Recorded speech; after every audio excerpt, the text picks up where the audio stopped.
How about now? Shit. Alright. Sorry, guys. I didn't realize the sound was turned off.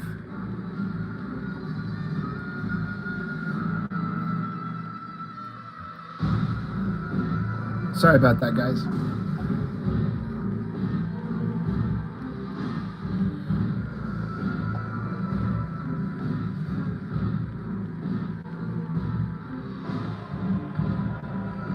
I'm sitting here talking to the air to nobody because no one could hear me.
I guess it depends on who you ask, Eric. People would say that Green Arrow and DC and Hawkeye and Marvel are premier characters. I just guess it depends on whether you like them or not personally.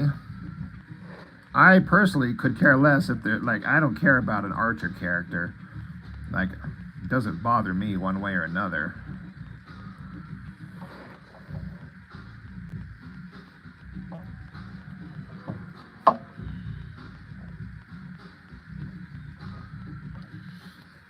The song, I'm listening to the soundtrack from the movie The Fifth Element. So that's what I've got on in the background.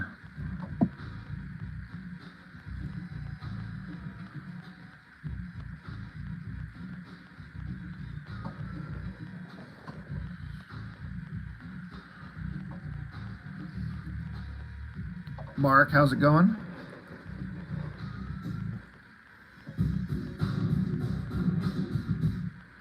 Hope everyone's doing well tonight. Oh my god, I hate YouTube commercials.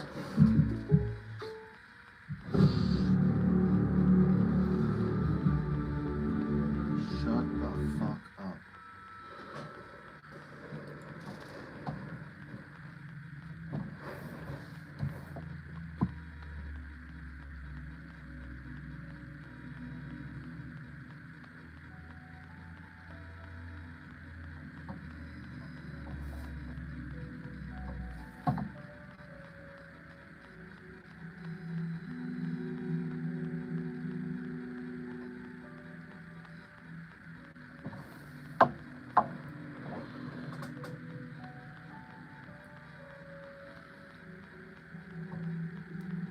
Adult Swimish, you're gonna make a super dope Archer character who's gonna be a functioning alcoholic.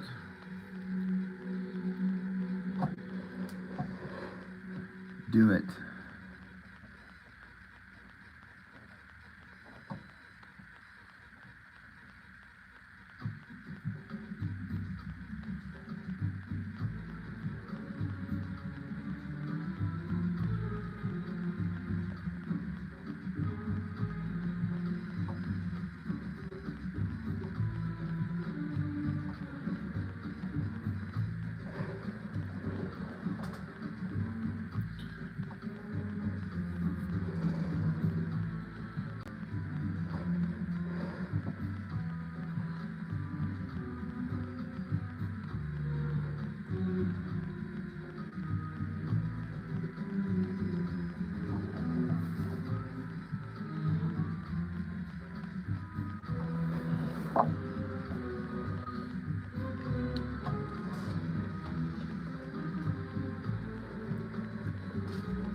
Yeah, I didn't really do any reference or research for the arrows. I just kind of faked it, and that's maybe not good.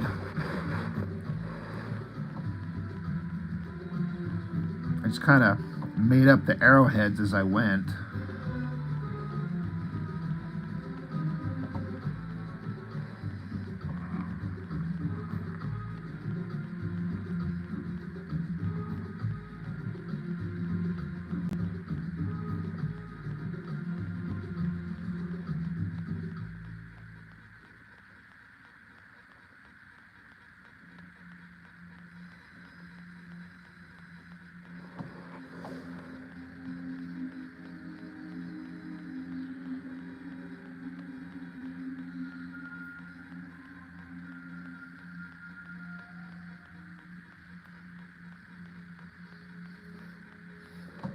Yeah, I tried to make them look sort of three-dimensional-ish.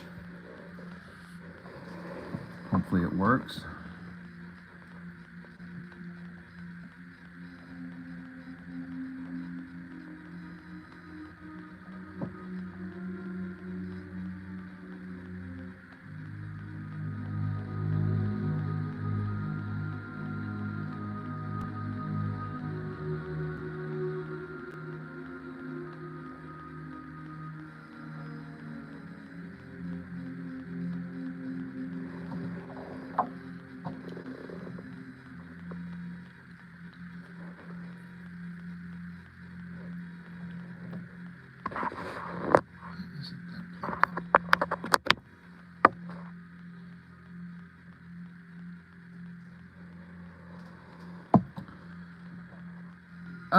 Thoughts on the Superman trailer are extremely non-existent. I don't care. I've been burned by good trailers too many times, so I don't think trailers are representative of much anymore. I want it to be good. I guess we'll see. I'll just judge the movie when it comes out. But you can cut an awesome trailer from the worst movie if you know what you're doing. So I don't put too much stock in trailers anymore. It's just they're irrelevant because they don't tell you what you're about to get. You don't really know. But it looked okay. It looks like they're throwing everything in the movie. Literally everything. And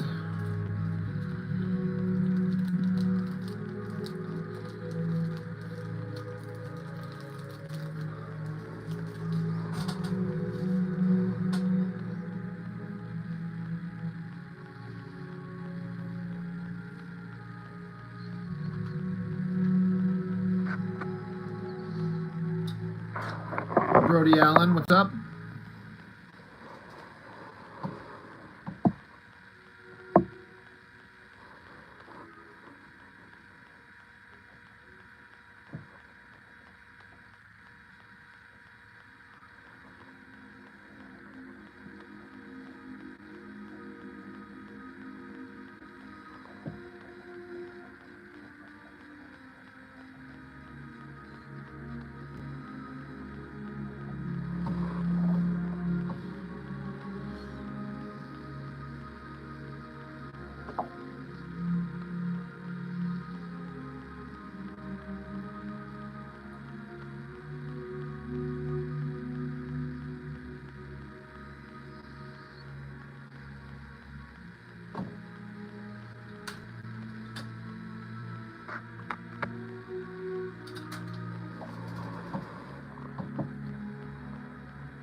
Daniel Bedrosian, how is it going, man?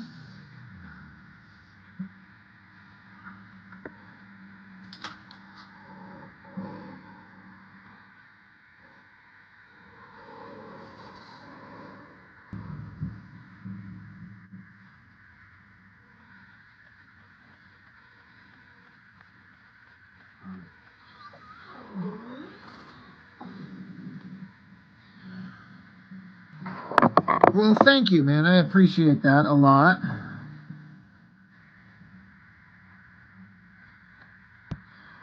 Doing the best I can. There's always room for improvement, but guess I'm doing okay. I hope I'm doing okay.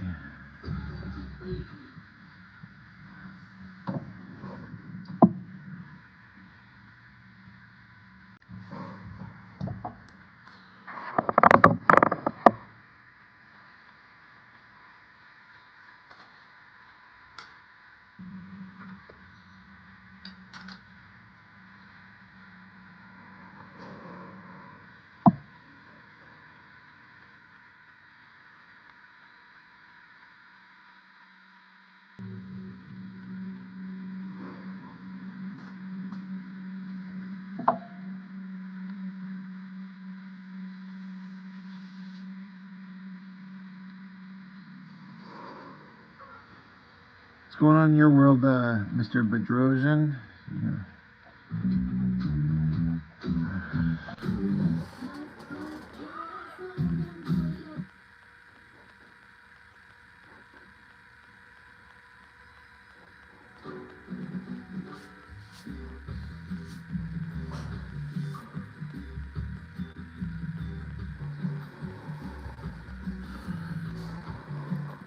Well, thanks, Danny. Like I was saying, I was kind of nervous about it for some reason. Like, I didn't want to let you down and wanted to make sure that I kind of spoke on it correctly. I don't know. I was just a little nervous about it, but I feel like it came out all right. And so, thank you for letting me get my hands on a copy of that, man. And thank you for sharing it with people. I appreciate that a lot.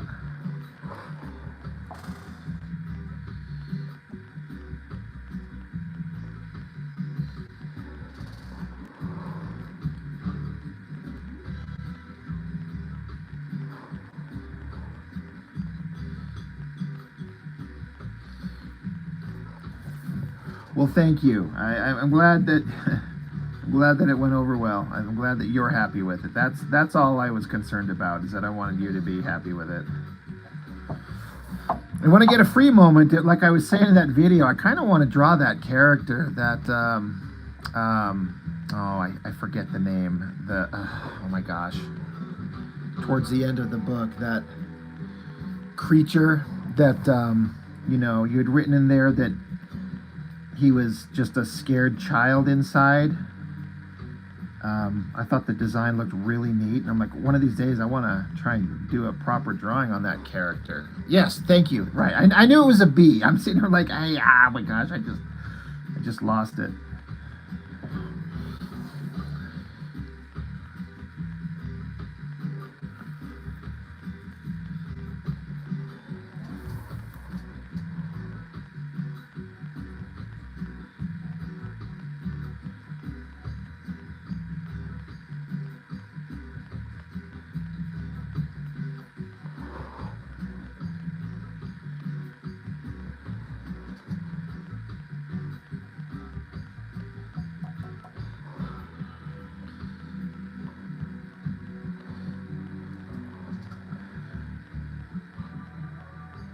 That's a possibility, Danny, I suppose. I guess it would just all kind of depend on timing and something like that. But,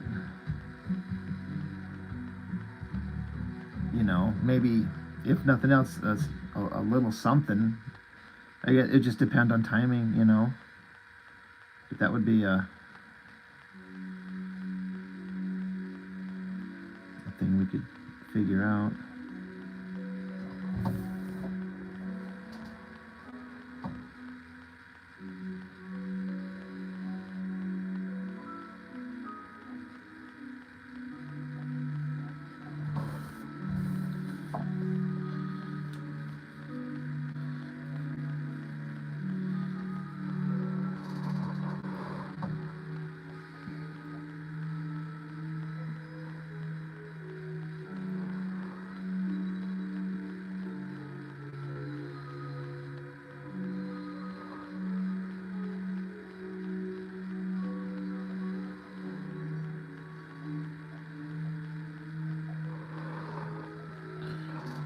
You out touring, Danny, or are you home for the holidays?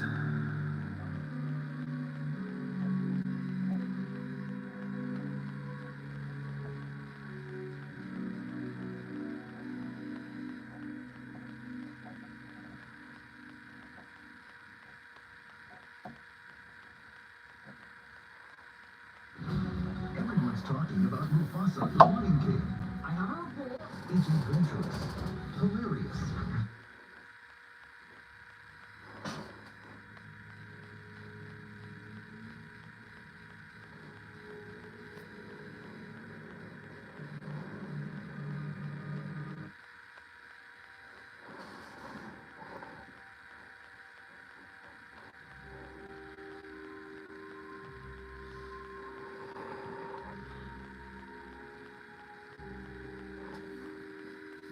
You're a busy man, sir. Busy man, busy man.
Keep adjusting this camera, trying to get the optimum angle on this. Thanks, Seth Young. Appreciate it.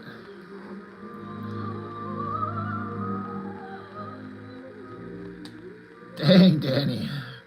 Working on 2 more albums, doing sessions, teaching lessons, gigging, publishing other artists, booking tours with your trio, doing residencies. Doesn't feel like the holidays. Holy crap.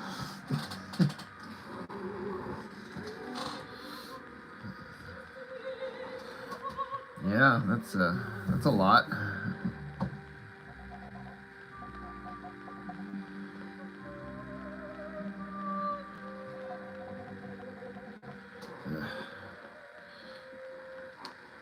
Ditch this crappy pen.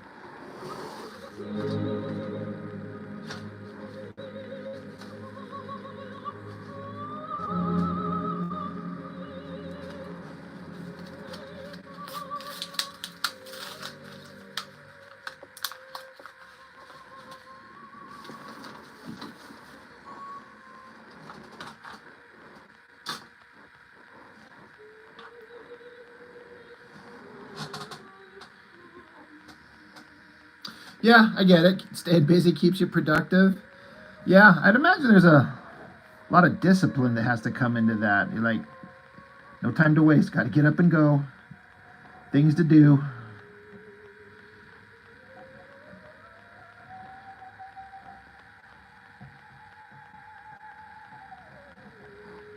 Bills to pay, for sure. You know how that goes.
You have a formulated regimen that keeps you centered. Got to be multidisciplinary at this point, and for several reasons, both creative and economic.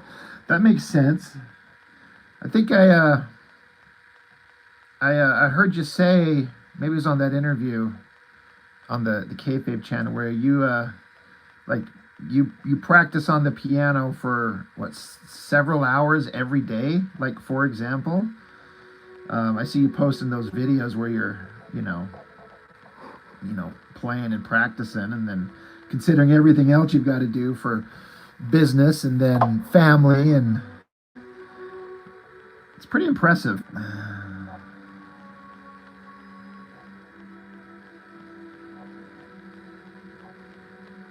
That's what successful people do, right?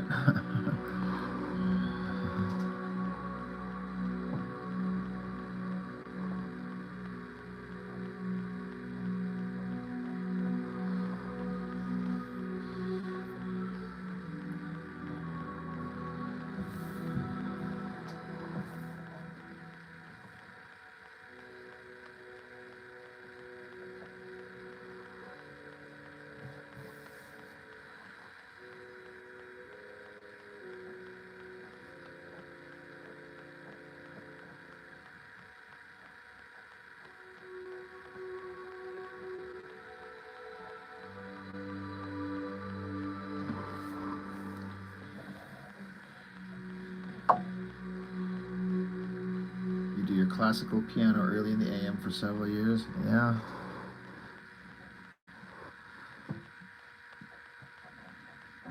Have yourself a merry little party with 60% off Christmas at Hobby Lobby. Thanks.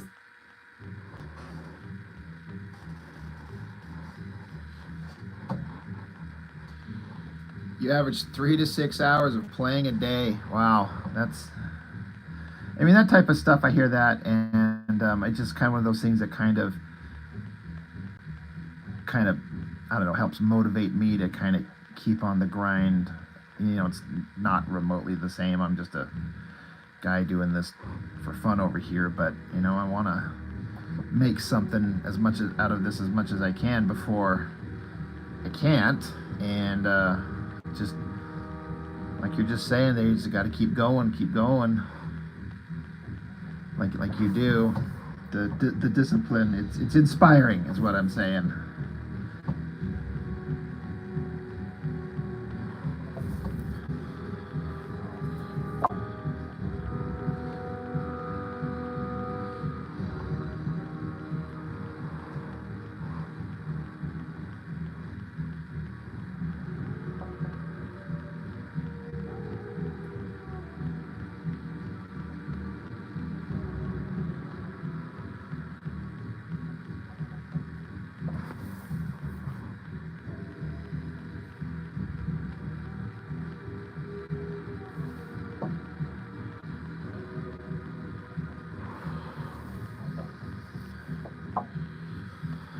Well, damn, thanks, Danny. I appreciate that, man. Thank you so much. Am I going to do a New Year's stream? I don't think that far ahead. I don't have specific plans. Just kind of winging things at the moment here.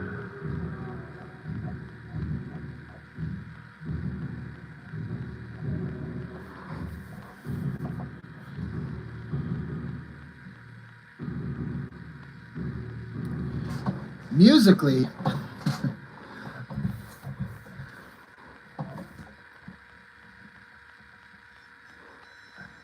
I'm not sure how to respond to that. That's it's flattering as hell, man. It's I don't know what to say. I'm always shocked anytime anybody says that they listen to my stuff. Like, somebody's like, "Yeah, I have your stuff on when I'm at home." I'm like, really? My voice is playing on someone else's TV or something like that? Such a weird thing for me. Very grateful.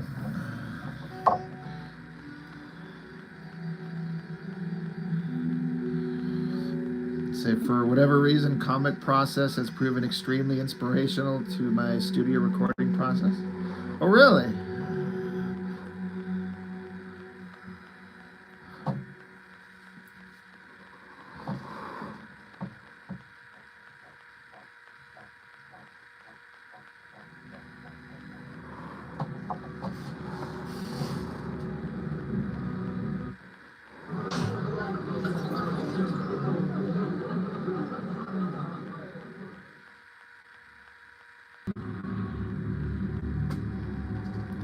Can you guys still see me?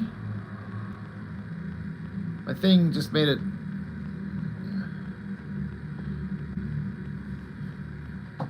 This thing looked like it was trying to say it was checked out for a minute. Can you guys still hear me?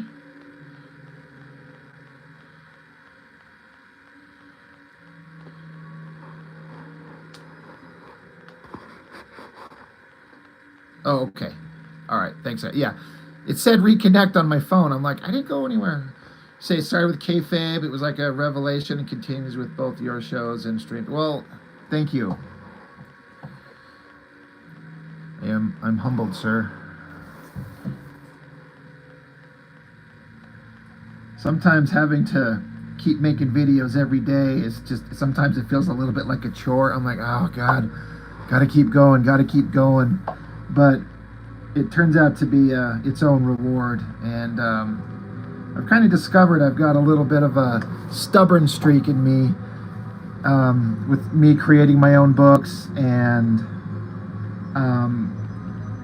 once my channel got going, having a little bit of an ego about it. Like, well, I'm going, I've got some momentum, I'm showing that I can actually do a thing, and I'm going to keep going, and I want to be as successful with it as I can. It's like the first creative thing I've ever done in my life that's actually sort of successful. So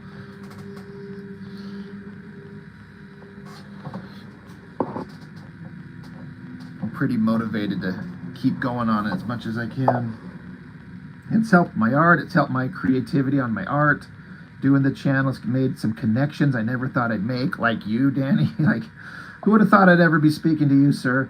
Or run into inker Chuck Gibson and get to work with him, or a couple other creatives in the industry. And it's just, maybe it was time.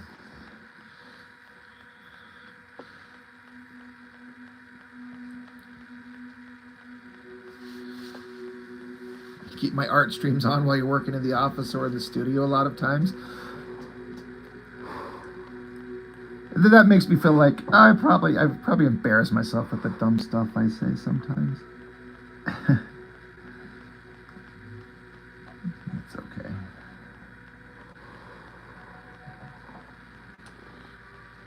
It's okay to be a bit of a goofball, I guess.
For real.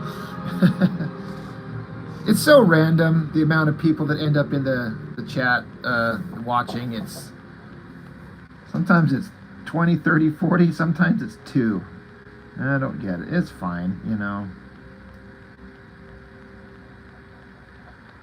Like I said, sometimes I just feel like it's just kind of random chance on what... Every Aetna CVS Ugh. Health individual and family plan comes with the Aetna network of doctors, specialists, and hospitals. From the top.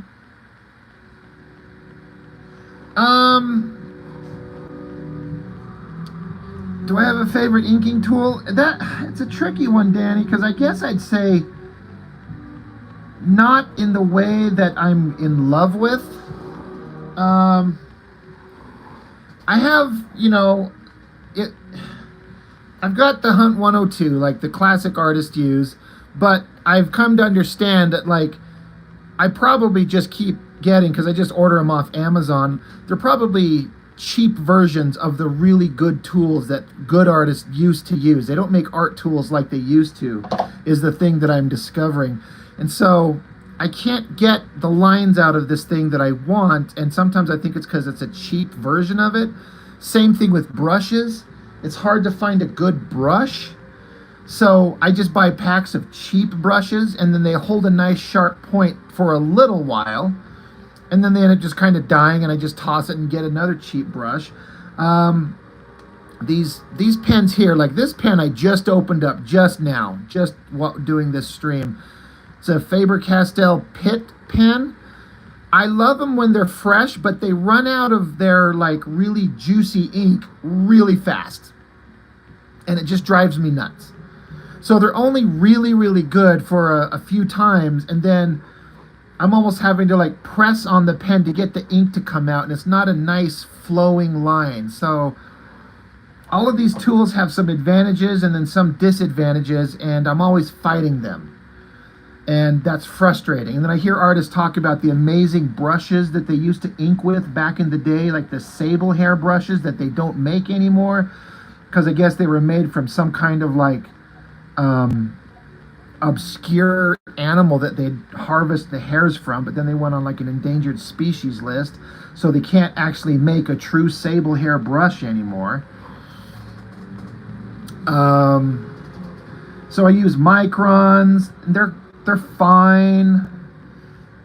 Chuck Gibson uses some pens that I keep meaning to try and order that he's really fond of when he does some stuff by hand, but it's just, I feel like, you know, you don't ever want to be fighting your tools, and I feel like I'm constantly fighting them. Like, come on, like I know the line I want, and sometimes a tool will just be producing perfect lines, and I'm like, holy shit, it's working, and then the next day it will not produce the same line, and it drives me nuts.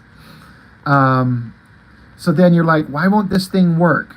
Or you get a brand new pen and the ink doesn't flow very well. I get why artists like to use digital tools, because you're not fighting the tools.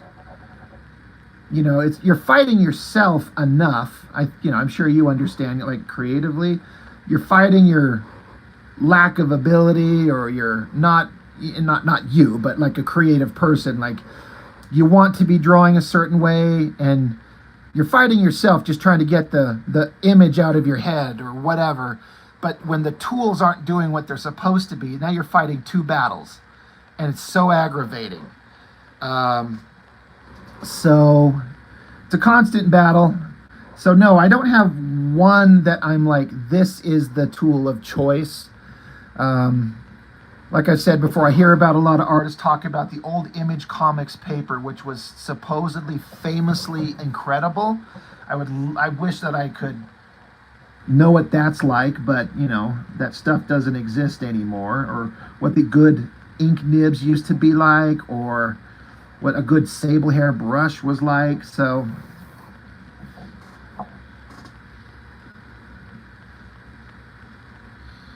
yeah, it's just a battle, you know, and I'm fighting my own skill set enough that I don't like fighting the tool, but here we are.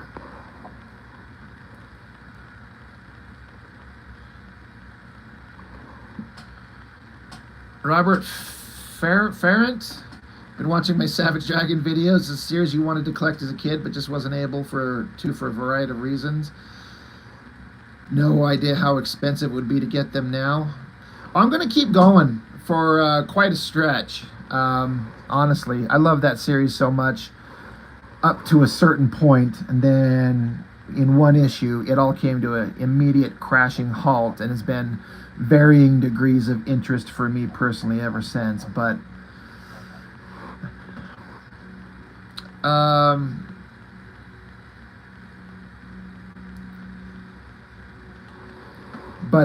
yeah, the Savage Dragon, they have collected editions, even if they're just in black and white, that are not too expensive.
Yeah, Danny, I loved the Dragon when it come out of, anyone who listens to my videos, you can tell.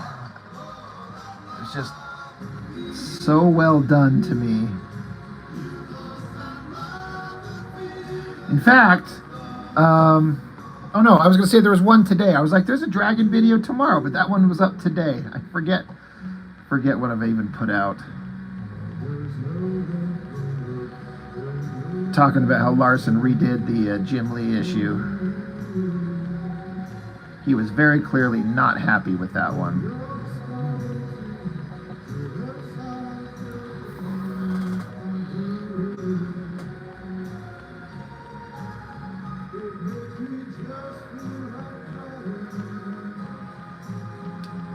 But yeah, I wouldn't, like Danny's saying, I wouldn't think that finding Dragon issues would be too terribly hard. At least the collected editions, or even the black and white,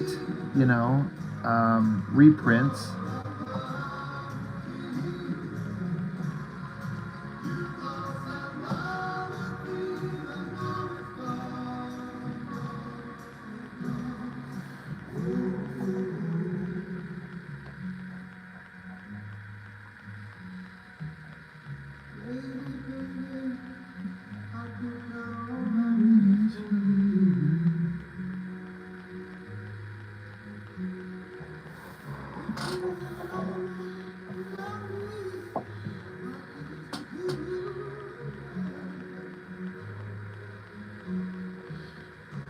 Melvin from Melvin's Macabre. I don't even know what that is. You're only missing 2 issues, Danny. You don't have the whole series. That's yeah, that's a lot. That's almost 300 books of one series. I forget what issue he's on. I just picked up the recent one, but.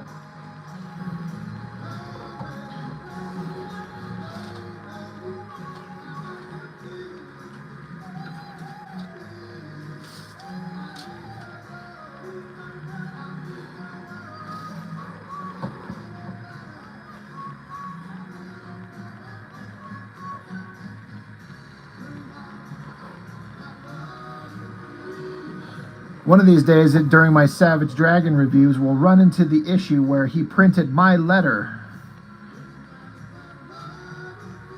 The first and only time I've written a letter to a comic book, and it was to Eric Larson, and he printed it. It was pretty awesome.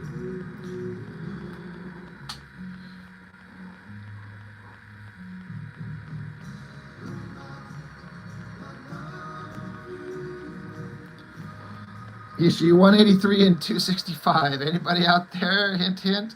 Remember, Armenian Christmas is January 6th. Hey, that's my birthday. January 6th. It's not too late.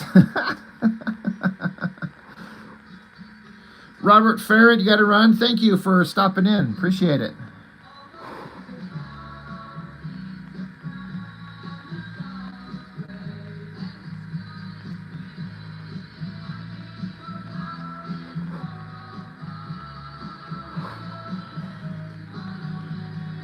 Dude, you're January 8th? Just 2 days later. That's awesome, man. Yep, Capricorn all the way.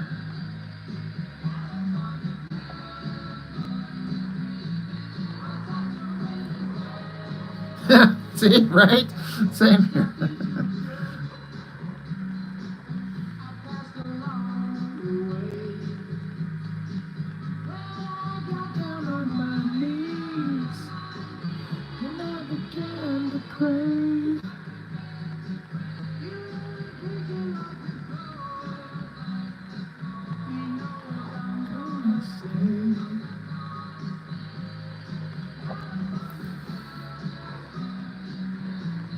Danny, can you tell me, I mean, again, I don't know, you don't have to say on air here, but like what year you were born? I was born in 77. I think you're slightly younger than me, I think. I feel like I saw your birth date somewhere. Probably when I Googled you.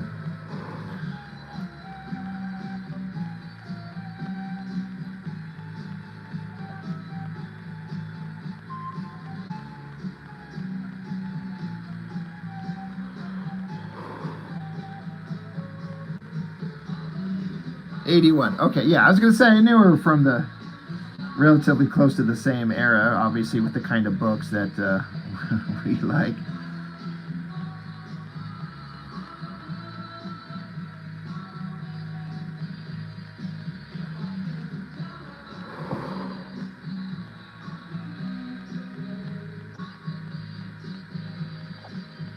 Yeah, that happened to me too, Danny. My local comic shop at the time, a couple years ago, they relocated to a new location, and then during their relocation, they stopped pulling issues for me, and so I'm missing one or two, but I don't even know what they are at this point. It's in the 200s somewhere. I don't even know, but.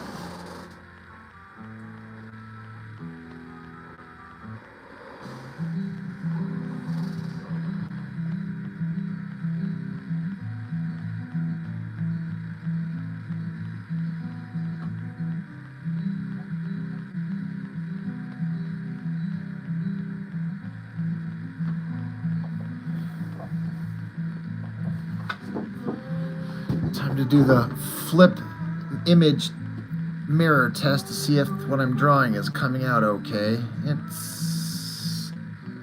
think it's working. Okay.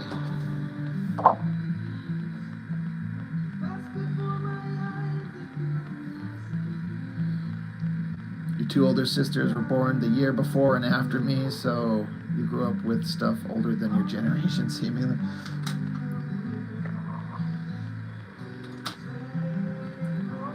I kind of feel like it was kind of a good time to be born because you get to be a kid of the 80s and then like a teenager of the 90s, and that is not bad in my opinion, although there's part of me that wishes I was a teenager of the 70s and maybe a young adult of the 80s. I don't know. I feel like being a teenager in the 70s could have been awesome, you know, depending on various factors, but But that was my dad. He was a teenager of the late 60s, early 70s, and the stories he tells of the stupid shit he used to do. Yeah, neither Gen X nor millennial. Yeah. Yeah.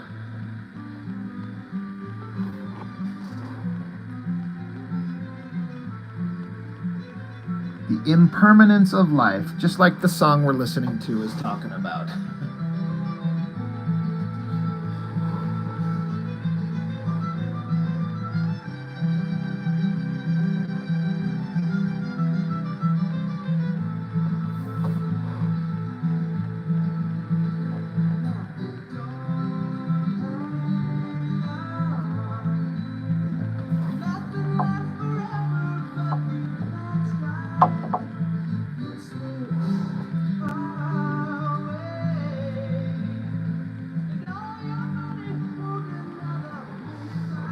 You know, Danny, I used to, I know it's minor, like, I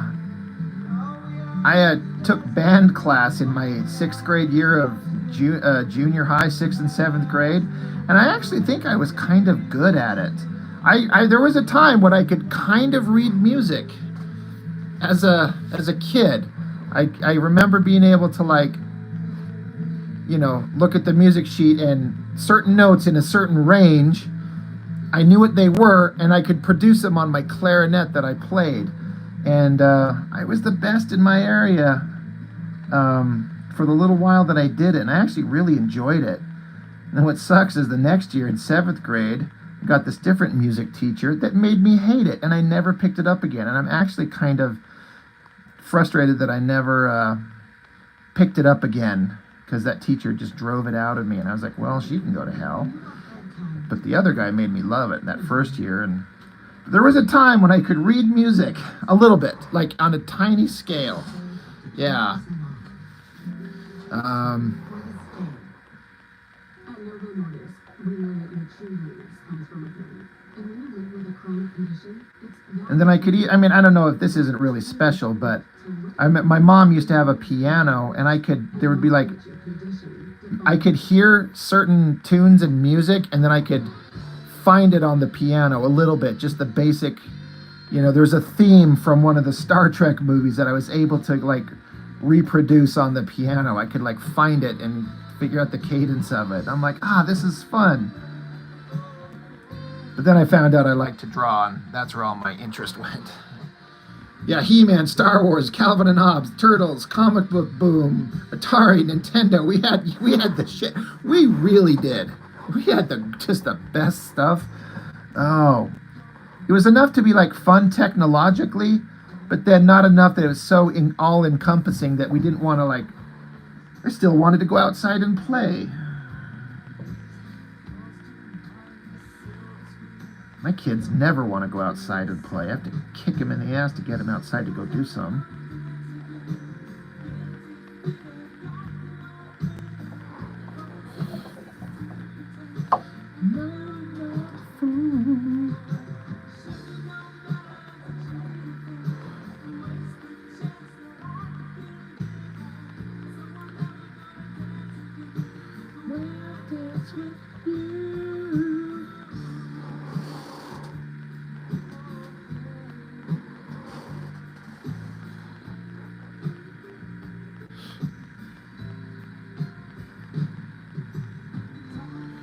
Similar parallel to you being a good comic book style artist when you were young and then discovered P-Funk, and then pivoted towards your musical background with both art and music, as both art and music were the big family trades. That's great. That's awesome. Yeah, my parents were both great singers and guitar players. They loved to play that old classic thing of, like, a bunch of, you know, friends get together. I remember as a kid, like my dad and my mom, and then have some friends get together at the house, and they just have a campfire and play music, singing songs.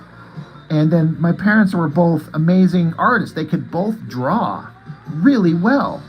And I'm like, Dad, where's all this amazing artwork that I remember as a kid that you did? Where's it at? And he's like, oh, I threw it all away. I'm like, Dad, I'm going to kick you straight in the nuts. How could you throw it away? He's like, I didn't know. No one cared. I didn't care. I'm like, Dad, God damn it. Because I remember these pieces of art that he did. And it drives me nuts that he threw them away. I'd die to have that stuff.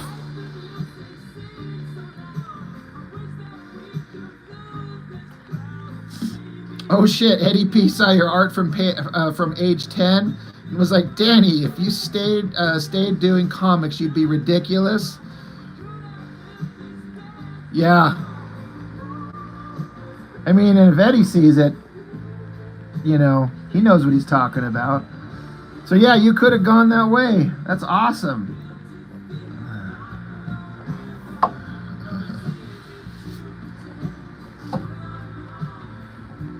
My dad tells me this story. He did this massive charcoal portrait of Barbra Streisand that was hanging on the wall. Like, he made it sound like it was huge. He worked on it forever, and it was really, really good.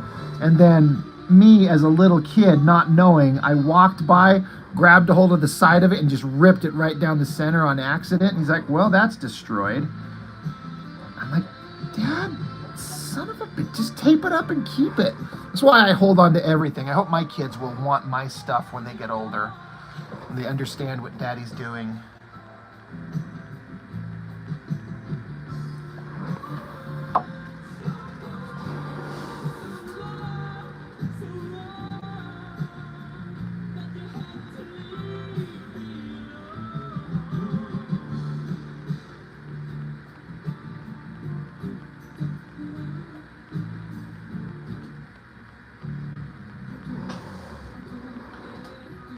San Pellegrino. Bring your best.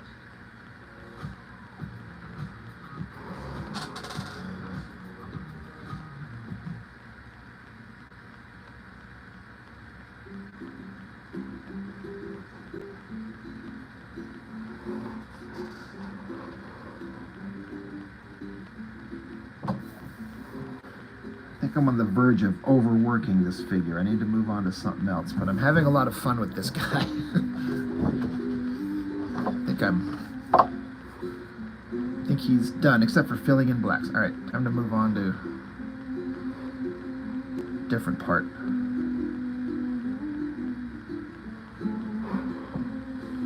But I'm trying to do that image comic thing of anchor image-ish on the page.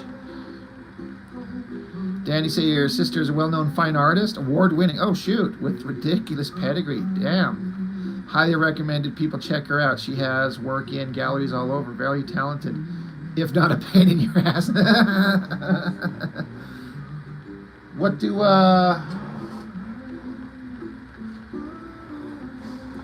I search out for to look her up? A name?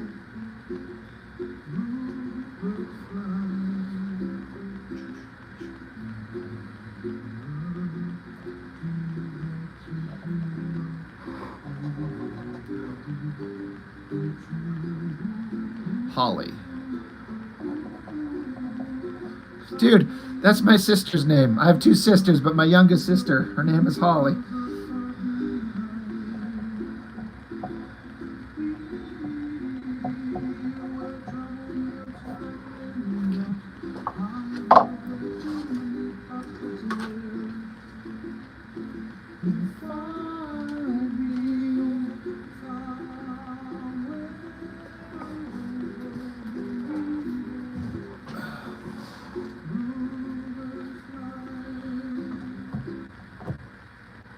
Now I gotta look. Bust out the Instagram on the iPad, which is always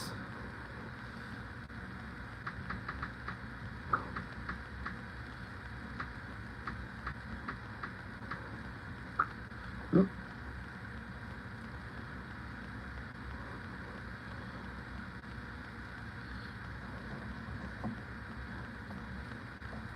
I'm guessing this is her. She's private, so I'm gonna request that. She's a beast. You don't even understand her. Right there, huh, sir? Well, I sent a follow request. Yeah, I could just go to her.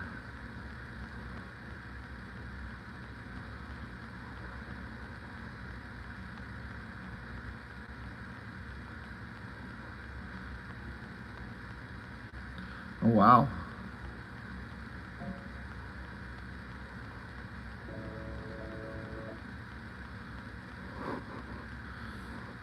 That her at her workspace, huh?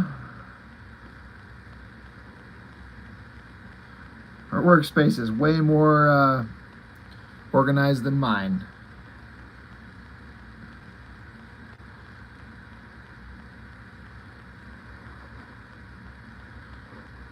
Oh, Richard Friend follows her, the inker.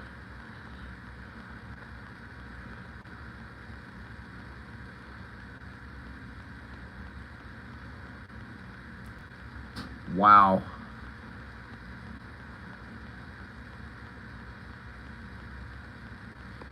You're just a family of creatives, obviously. Holy crap.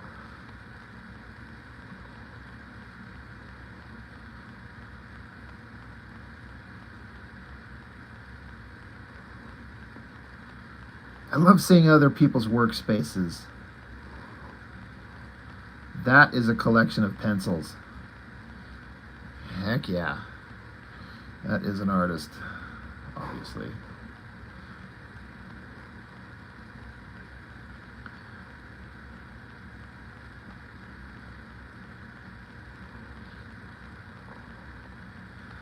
That's amazing. Doing water on skin. I can't even begin to imagine how you how you figure that out. That's incredible.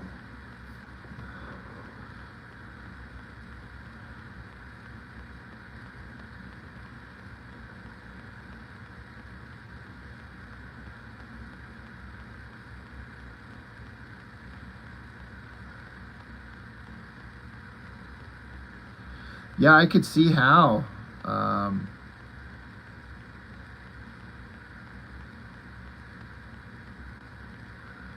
Yeah. Oop.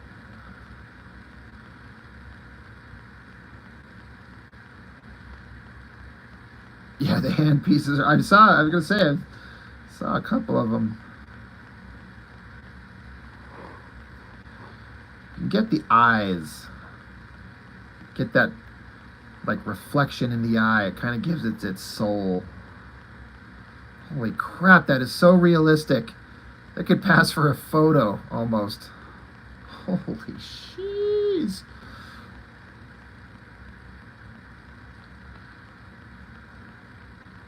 Close-up oil portrait of her husband. Man. Okay, well. Well, I'm following that now.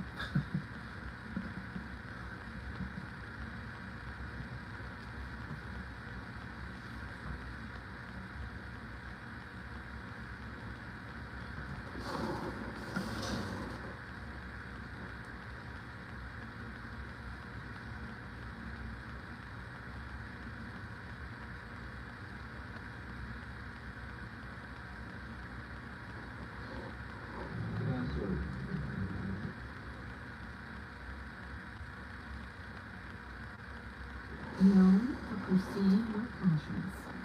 No one wants to be known for cancer, but it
Yeah, I was trying to make it so ridiculous. Spikes and claws and straps. Just to, I mean, it could be more overdone, but not trying to overkill it. I mean, it's a parody book, but it's not supposed to be like insanely ridiculous. Just kind of, I don't know. I guess I'm trying to do like my version of an Image comic where we're trying to take it seriously, but we're very much aware that it's not gonna be taken seriously.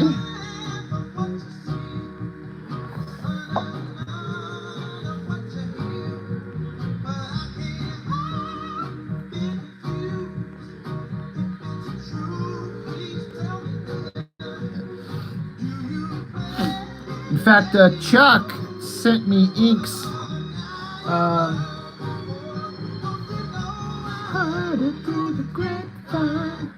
Let's see. I should have just have my other phone in here. Because he's working on that character on the page where he's introduced. And so he hasn't got to inking that harness on that one arm, but he just did this badass other arm on this guy's left arm.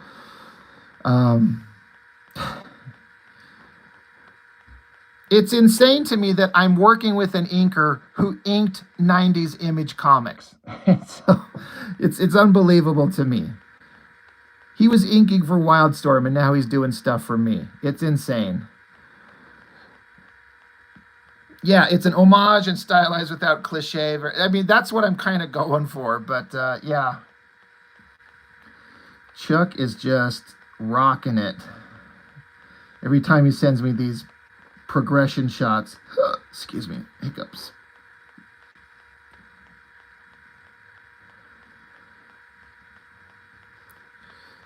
Yeah, if you would have told me I'd be working with a 90s era Image Comics inker, I had have told you you're crazy. But look, he's given me that like nice sharp cross-hatching that you'd see in those books, and I love it. That's exactly what I want. That's exactly the look that I want to do, and that's the kind of look I want to get with my inking, but I can't make my tools quite get it, and he can make it happen digitally, so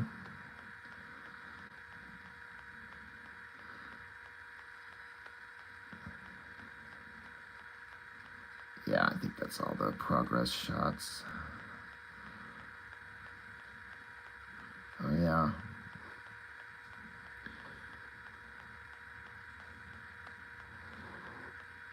Yeah, I'm really looking forward to how this thing will turn out.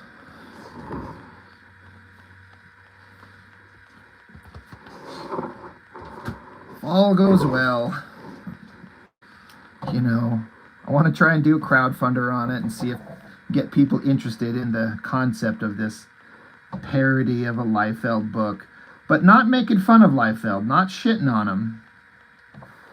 Like, I want to make something that if he saw it, he would maybe have a chuckle. Like, he would find it worth his time.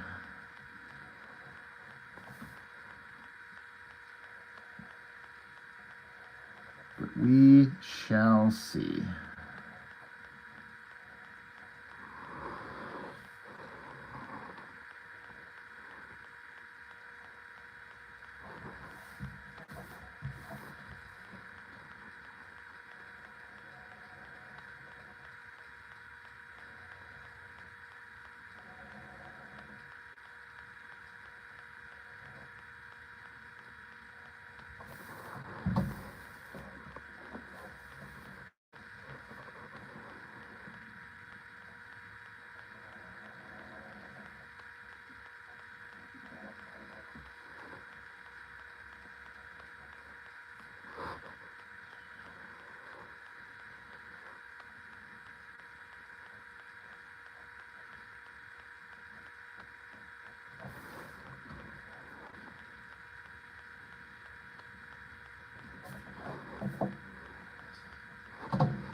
Yeah, we'll see. Well, hopefully.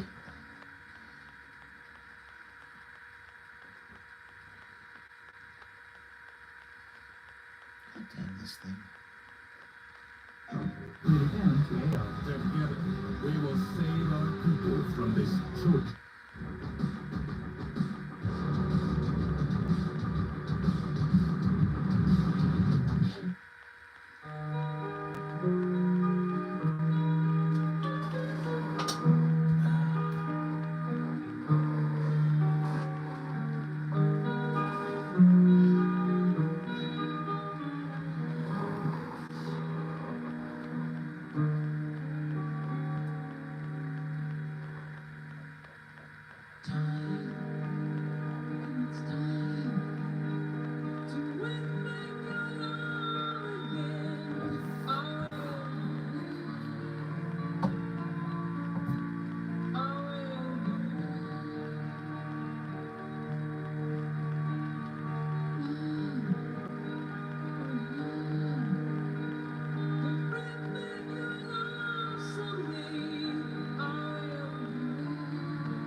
I don't know what a Dokken, I don't know what that is.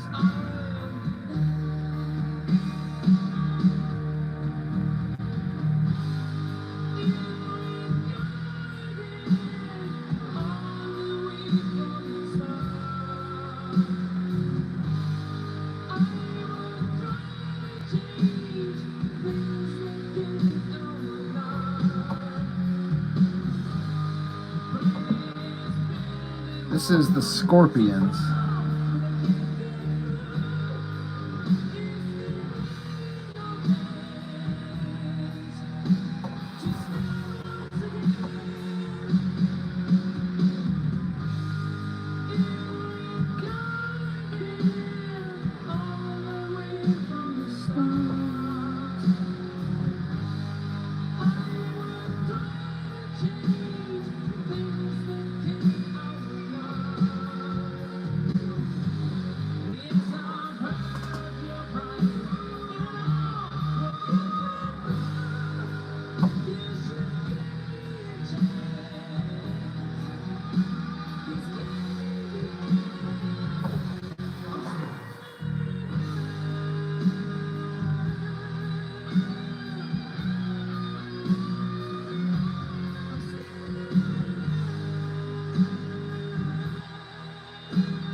Your home sweet home just got even sweeter because Hobby Lobby has hundreds of exclusive decor items for every room in your house.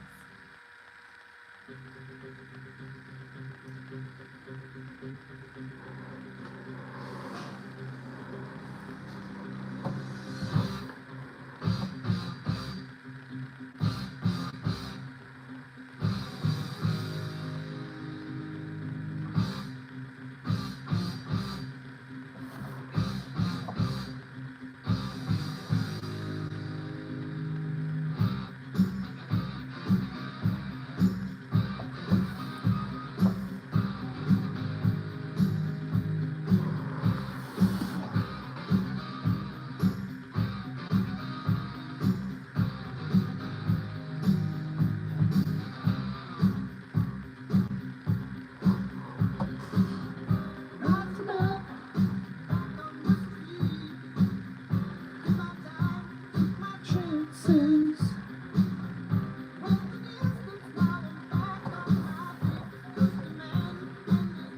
To survive.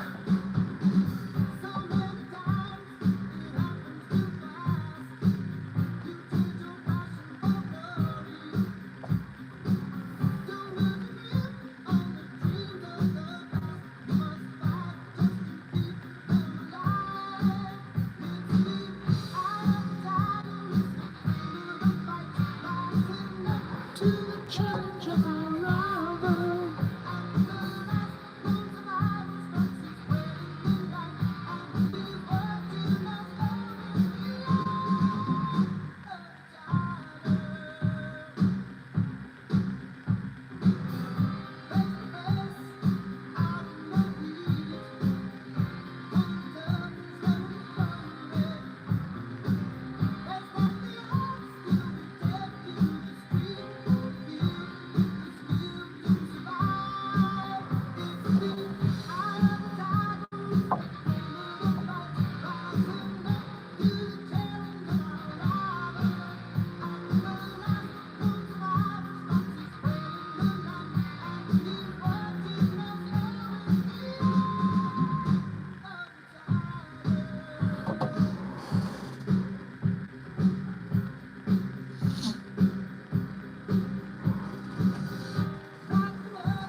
Nate, brother. Oi. I tried to stop in on your stream early this morning there, Nate, but I was at work and I was having real bad phone connection issues.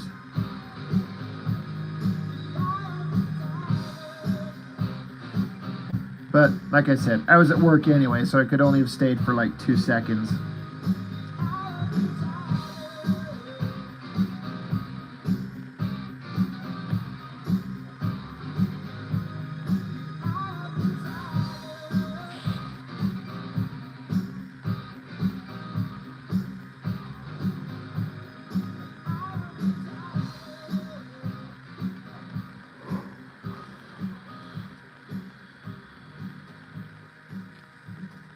A new Rogue piece. Is it Savage Land Rogue? Because that's all the rage.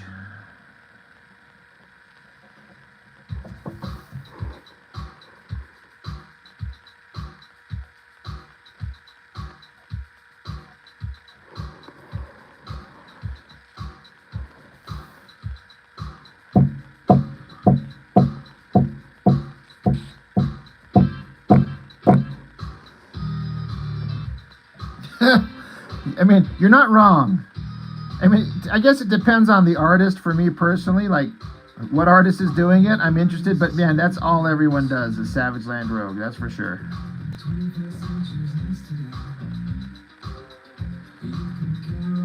It's funny because it was like a one-issue thing. Just a couple of pages spread across 2 or 3 issues, and that was it. But that's what people think of.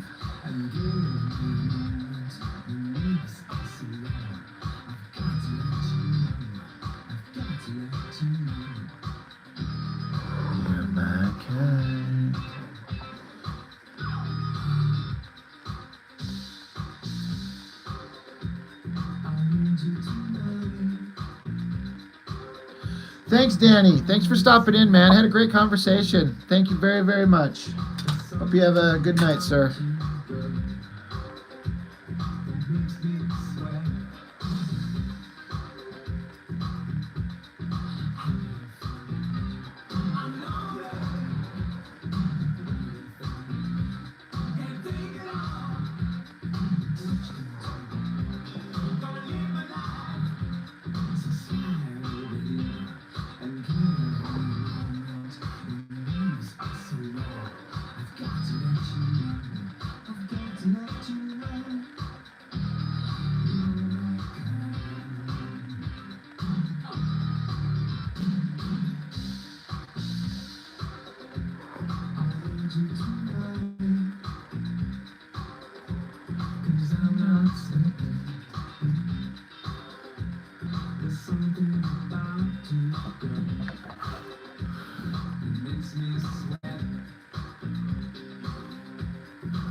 travel, Capital One has a rewards credit card that's perfect for you. With Venture X, earn unlimited double miles on everything you buy.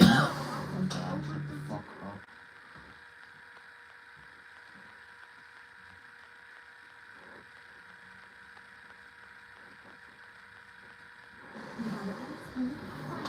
Pat K, how's it going?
Chuck Lee. I don't suppose you had some artwork printed in an issue of Wizard, issue 15, back in the 90s by any chance, did you?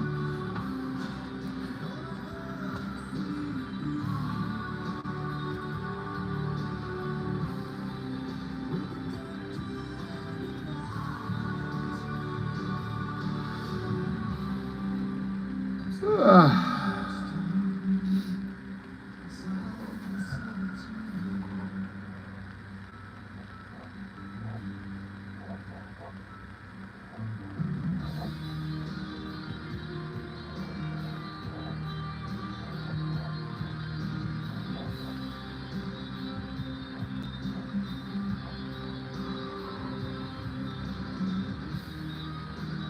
Not your art then, huh?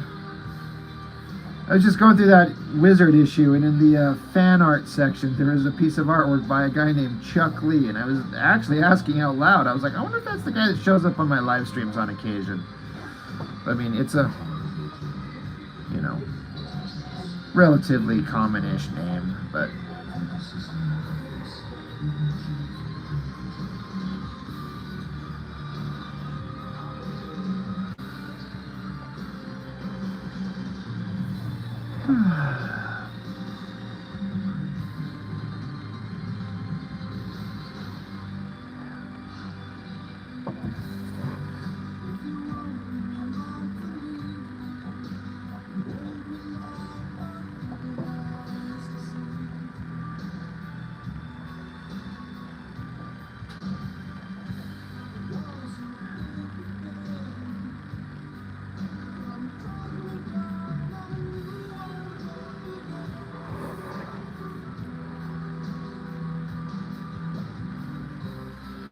Thanks, Pat K. You're on vacation, you're saying?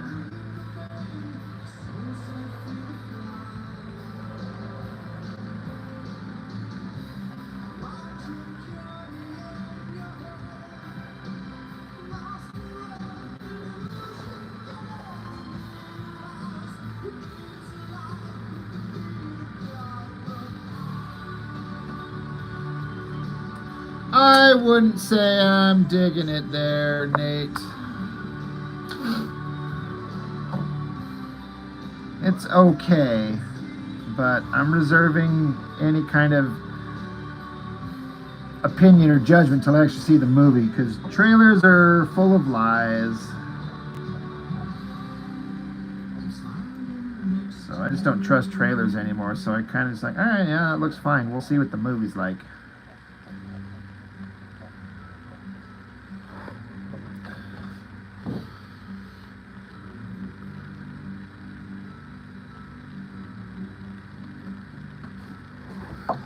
Where's my motherfucking ruler?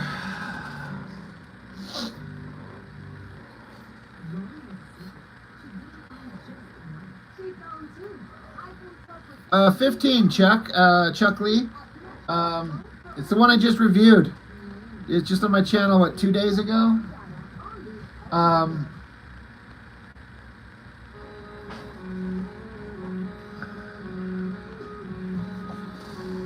But yeah, in the part where it's fan art, there was just a piece of artwork by a guy named Chuck Lee, and I wonder if that's that guy. And like I said, I know it's a long shot, but you never know.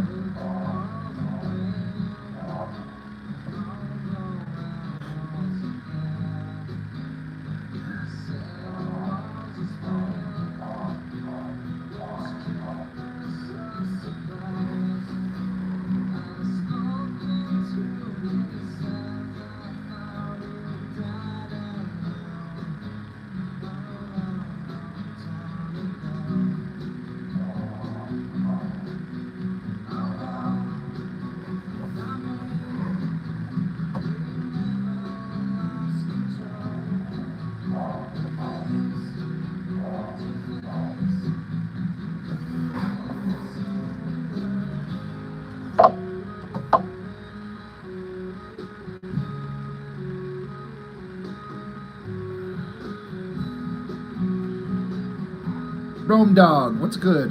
What's good? What's good? What's going on with you?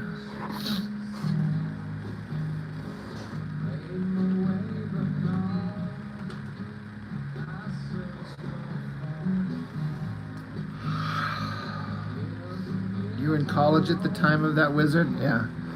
Well, I think it listed an age of 22.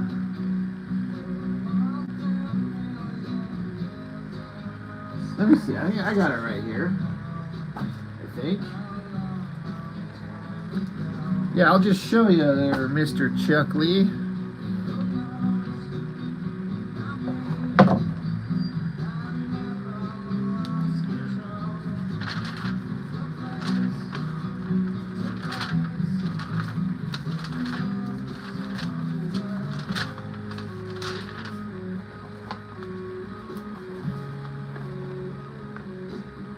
Yeah, that's what I saw right there.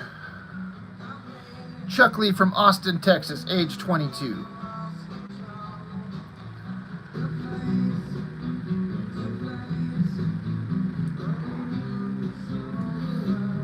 So, just wondered. It's not impossible.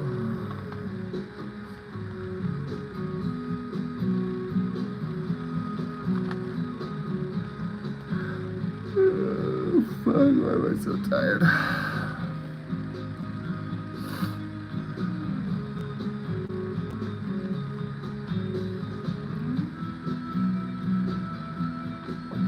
Anyway.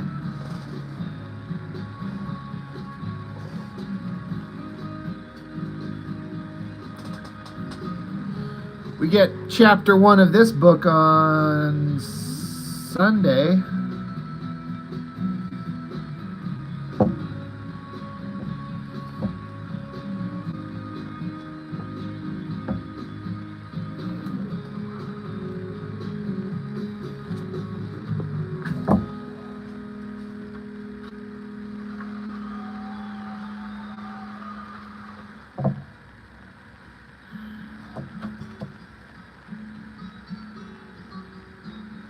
So awesome.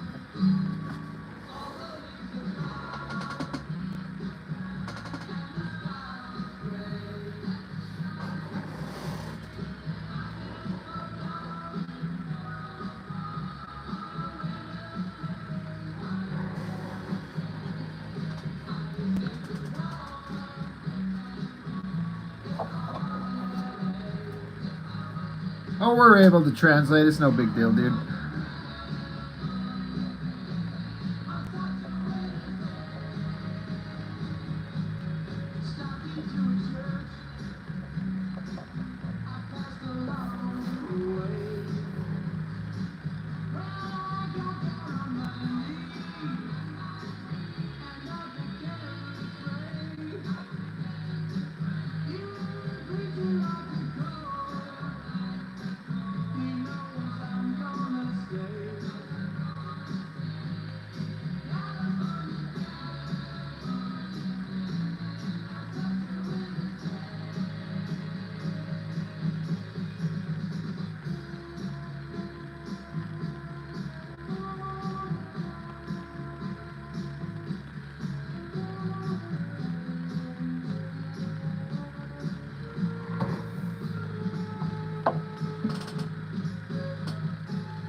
Well, thanks, Rome Dog. I appreciate it.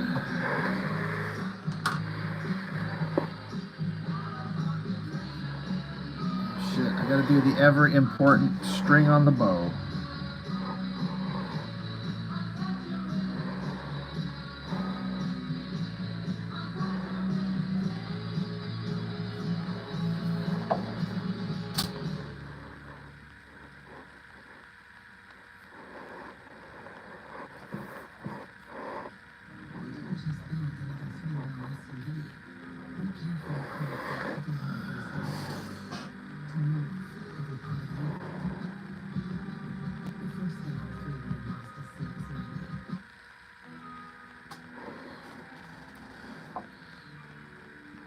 You like the ninja? The guy up there? Or down here? Lawrence Reed, thank you. Thank you, thank you.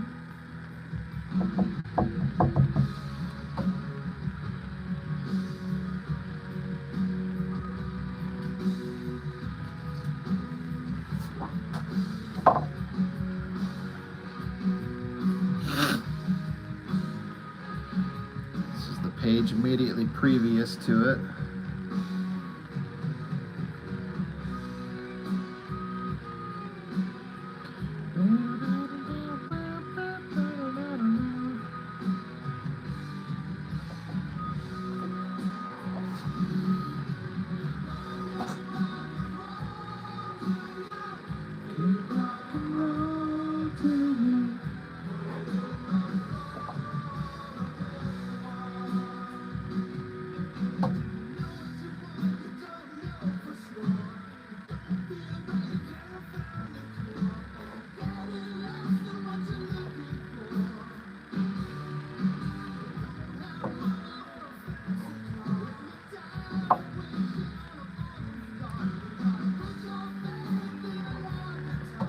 I haven't figured out a title for it. It's hard to explain if you haven't heard me talking about it on previous things. It's a parody book of a Rob Liefeld comic. It's an unofficial parody sequel to a book he never finished. But the working title is Dick in a Jar, and I'm not joking.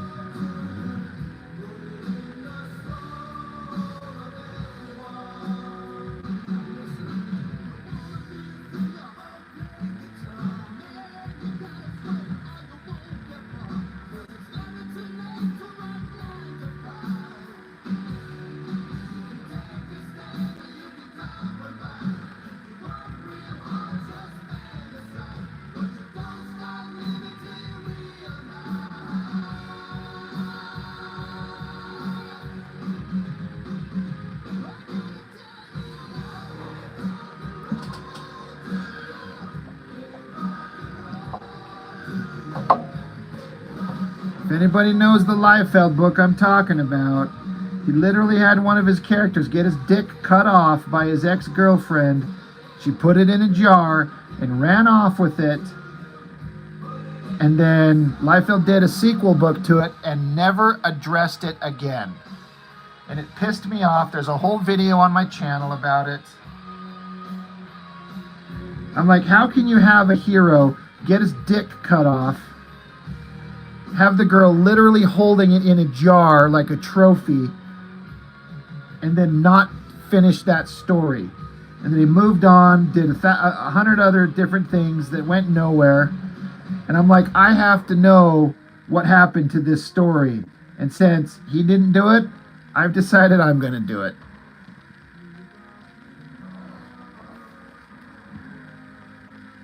So I've changed all the characters around so that, you know, they don't look like the actual characters to avoid copyright bullshit. But anybody who knows will know.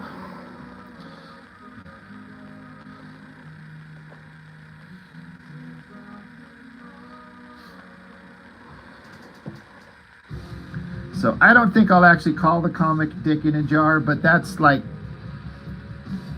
I mean, it'd be kind of odd to put that on the cover. I want it to be, like, I want to do a crowdfunder on it, and I got to have something that I can get past the overlords, so.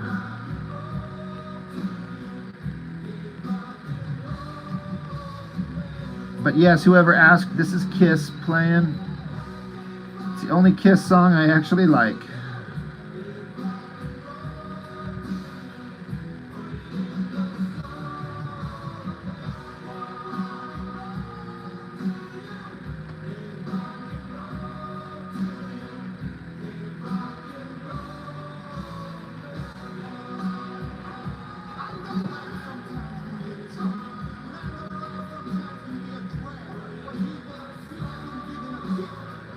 Well, thanks, Rome Dog. Sebastian looks badass, dude. Love it. Lawrence, who's dude? I'm not a professional or anything. I'm just a dude at home doing these for fun.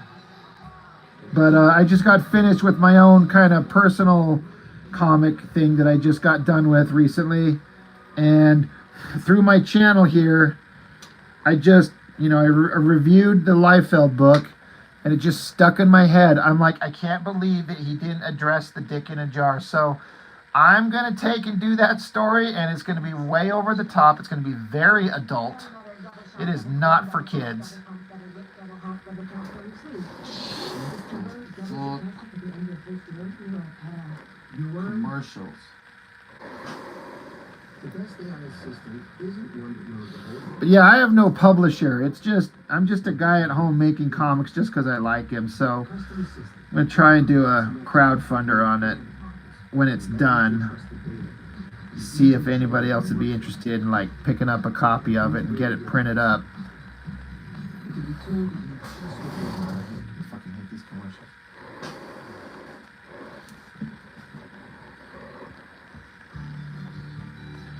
But I am working with an inker. I mean, I know I'm inking this page, but you know, I got an inker doing pages with me.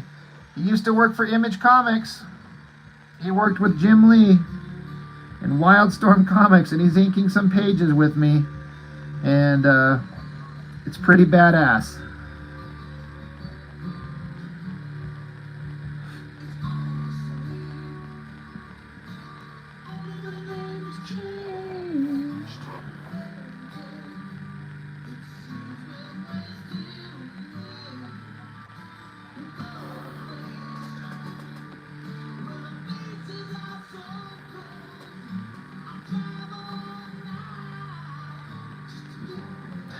Plot holes. Yeah, Liefeld just abandoned it. If you don't know what I'm talking about, if you care to, whatever. Just search out on my channel, Rob Norton, and then just search out Bloodstrike.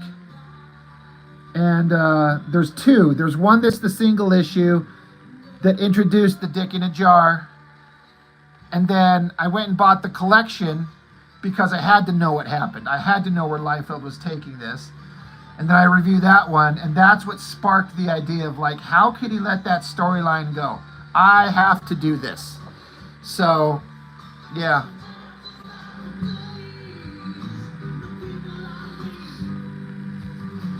Lawrence, well, yeah, Lawrence, I swear to God, this is not like me trying to get you to follow my channel or anything, but if you do, or my Instagram, I am making this book, and I will at least print up my own copies, whether or not a crowdfunder is successful. I will have them available to mail out. I've done that with my last comic. I did 6 graphic novel size comics of a He-Man fan comic that I just finished.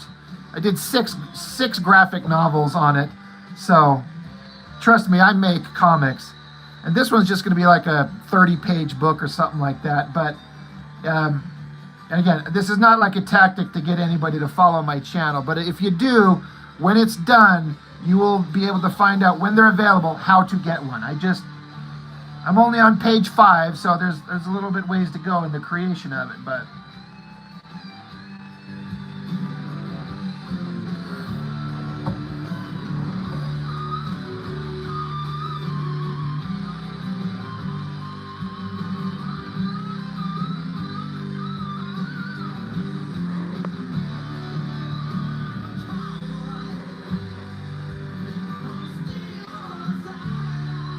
thanks, Pat K.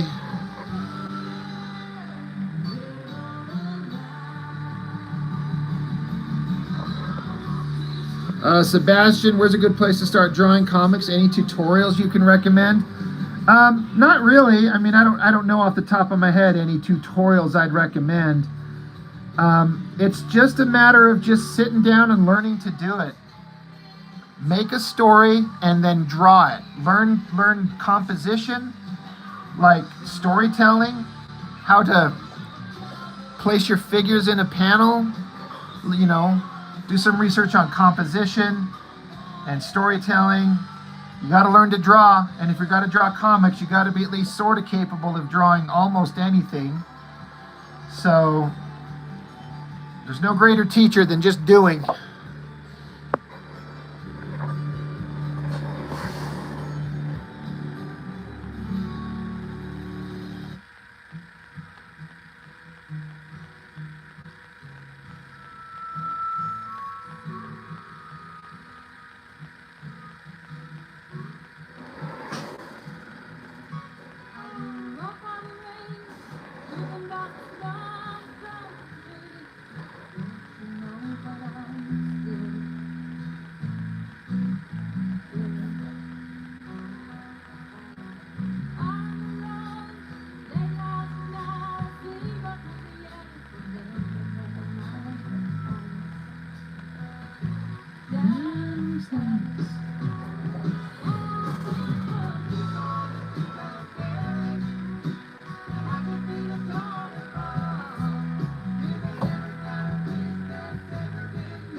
once I was able to sit down with my urologist and look at treatment options,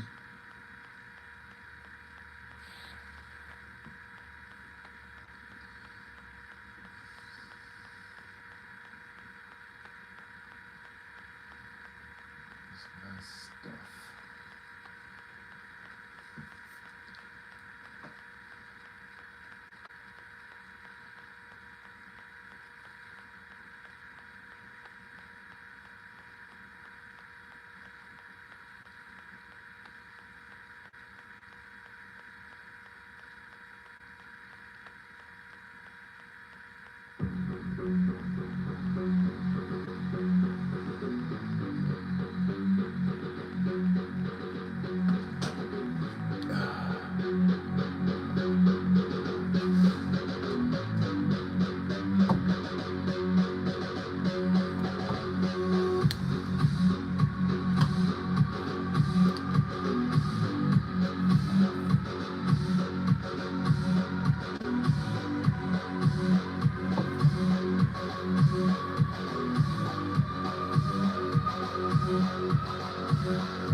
Reminds you of when Naoki Urasawa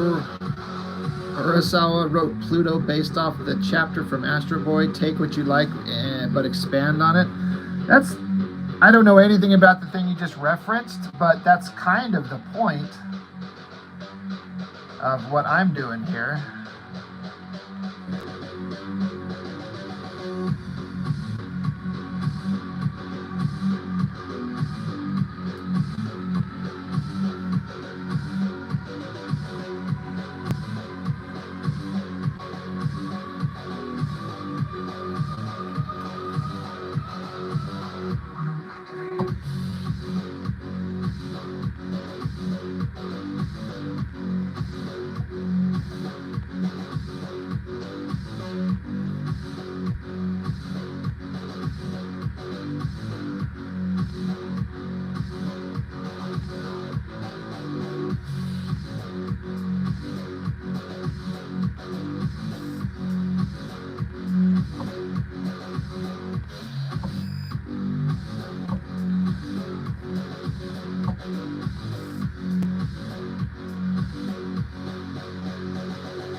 Yeah, this guy I'm drawing right here, he's basically a stand-in for Cable.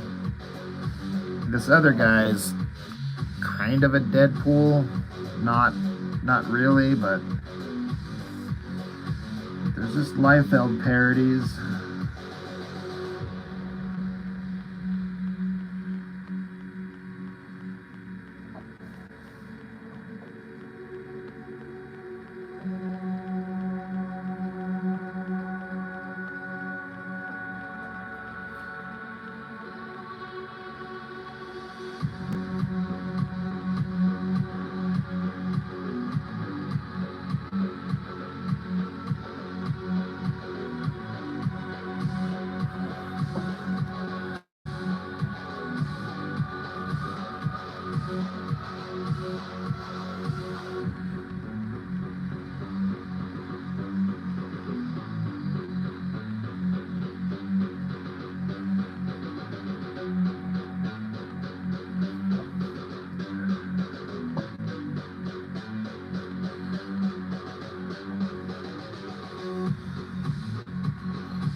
Wow, look at this one.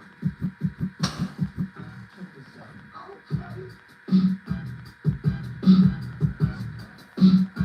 I look good. Okay, on the street, I got my swag on. Okay, get the money, gotta get my bag on.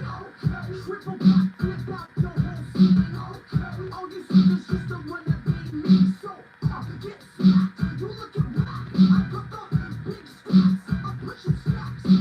New outfit, you wish you had it on. I need tricks on the wrist, gotta keep it on. Okay, what you got? I got it going on. Okay, what you got? I got it going on. Okay, what you got? I got it going on. Okay, what you got? I got it. Okay, I got shell toes with the foul laces. Okay, 6th grade, yeah, I had the big pieces. Okay, ask your mama, she know I got the swag. Okay, call me dad, cause I'm always in my bag. So much trip, I'm slipping, someone please call the pepper. Baby blue, top hat and cane, dumb and deeper. Whipped cream, color whips, that's pimp. White Nissan, that's a cool whip. Okay, what you got? I got it going on. Okay, what you got? I got it going on. Okay, what you got? I got it going on. Okay, what you got? I got it. Okay, I got it. Okay, I got it. Okay, I got it.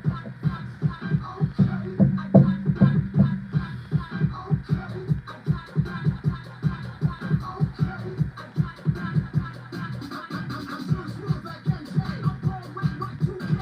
That's us like Chick-fil-A. Many bars like a big hit. Boss bitch like Judge Judy. Big James, that's Jay Booty. Come on, girl, now shake your booty. Okay. Boy, you got a faded glory Walmart hoodie on. You got them Goodwill jeans. You got some fake shoes I ain't never seen before.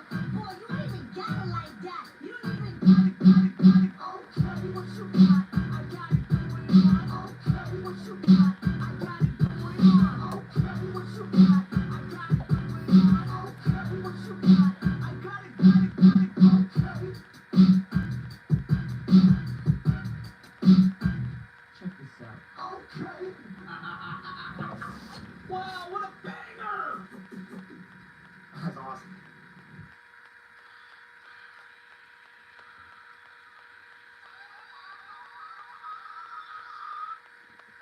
Wait again, Together, we will save our people from this tortured existence.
1 hour sun.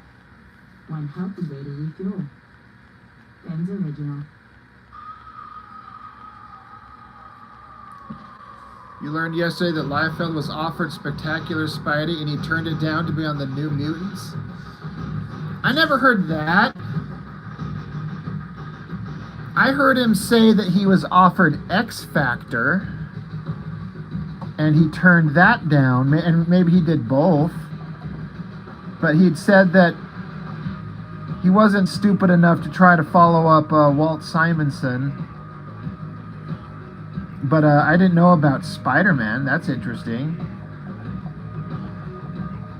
I think it's smart to not do Spider-Man when you got McFarlane out there at that same time already doing it.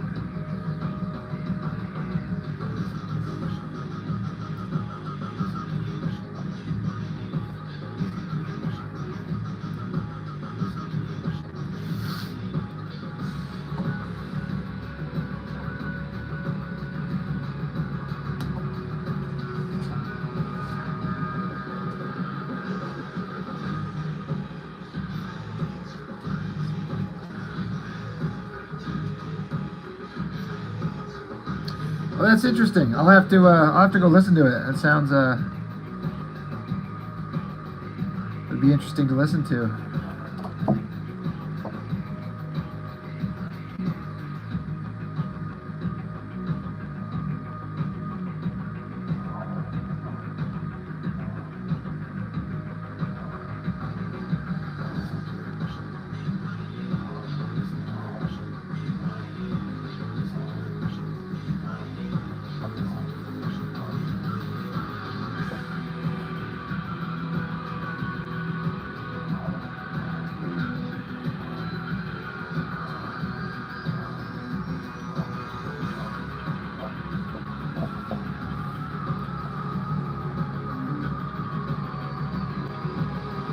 Oh, yeah. I mean, that makes sense.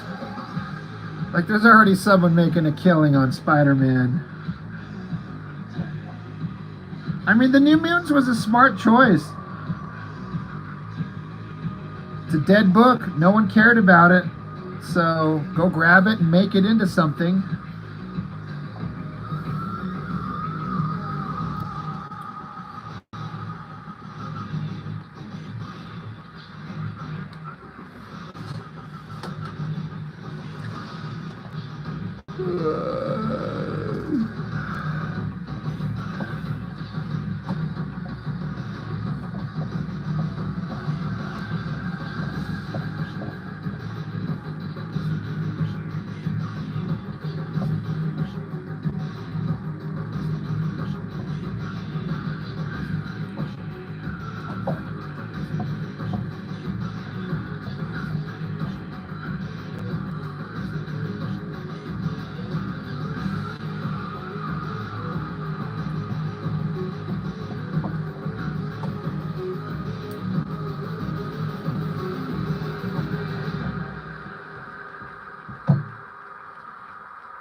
up, Genuine Comics?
Genuine, you ask if I have it scripted out or do I construct the story as you draw? Your terminology throws me off because those mean two different things to me.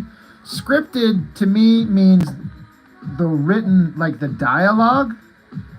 I have the story plotted out, but I do not have the script written for the dialogue, depending on what you mean. I know where the story is going. I'm not just making it up as I draw, if that's kind of what you're wondering.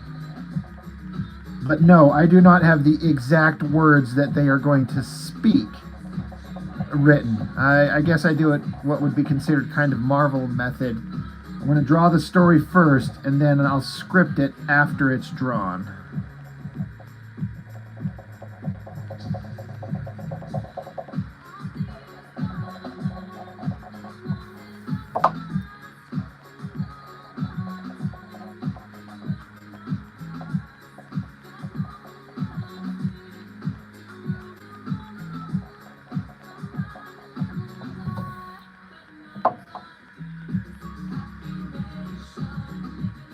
Lawrence Reed, have I read Batman the White Knight? I've read one of those volumes. I think the first one, right? What's the name of the artist? Oh my god. Yeah, I read the first like collection, and I've got the second one. I've just never actually sat down and read it yet.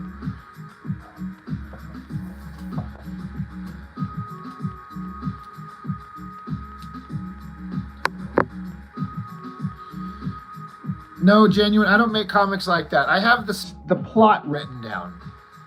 You know, characters will go here, and then they'll go here, and they'll go here. And then I'll do thumbnails for the pages. But I don't, no, I don't write the words until I'm done drawing it.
Lawrence Reed, you like what I'm doing here, fixing what I didn't like?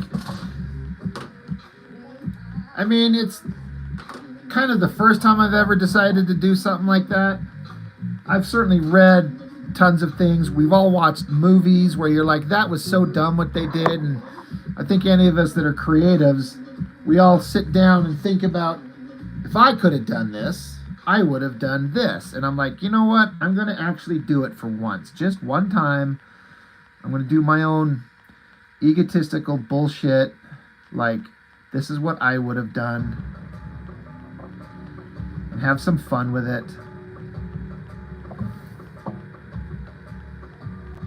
I think it's going to work. What the hell was I going to do?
Nate, this fight is taking place in the exact same place where Liefeld had it taking place in his book, which is nowhere. A random room with a bunch of concrete walls and smoke.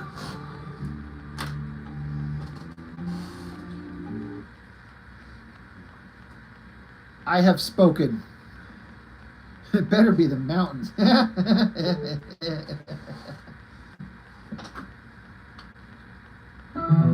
Power on.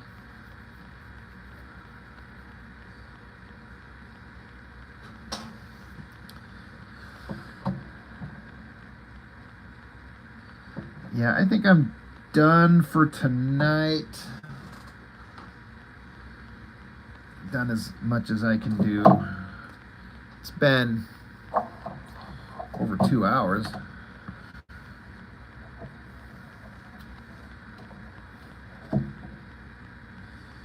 Draw Glory next. You know I like drawing hot babes. You know I do that shit.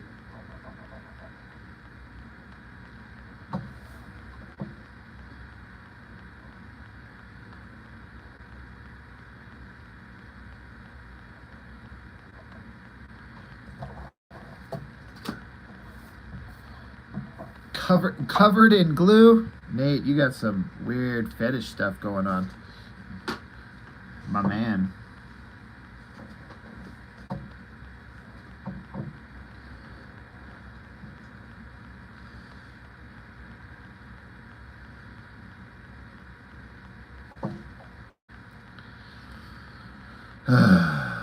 Okay. Yeah, I'm gonna shut her down for now. So everyone who's still around, Nate, yeah, Chucklehead, Lawrence if you're there, Genuine Comics if you're there, Wiley J if you're there.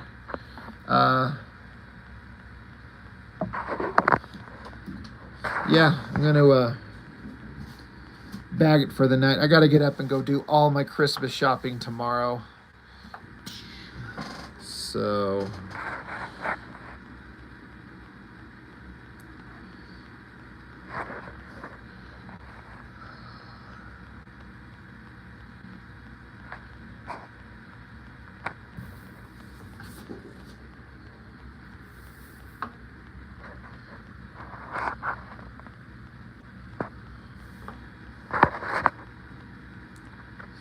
All right, guys. Thanks for watching. I really appreciate it.